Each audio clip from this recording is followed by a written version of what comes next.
2014 সালের একতরফা নির্বাচন, 18 সালের রাতের ভোট, 24 সালের ডামি ভোটে ইসি সরকারের আজ্ঞাবহ হয়ে কাজ করেছে।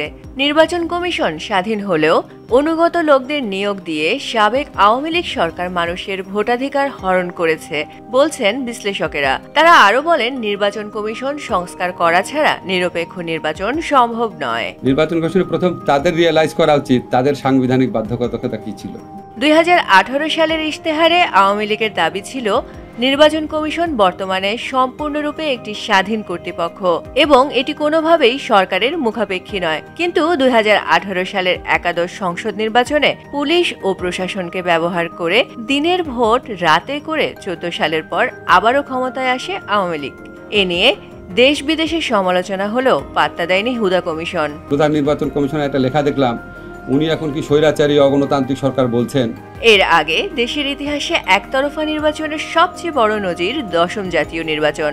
আওয়ামী লীগ ও তাদের শরিকরা ভোটের আগেই 153 আসনে বিনা প্রতিযোগিতায় নির্বাচিত হন।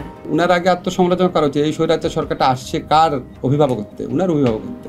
গত জানুয়ারিতে দ্বাদশ সংসদ নির্বাচনে বিএনপিবিহীন প্রশ্নবিদ্ধ নির্বাচন হয়।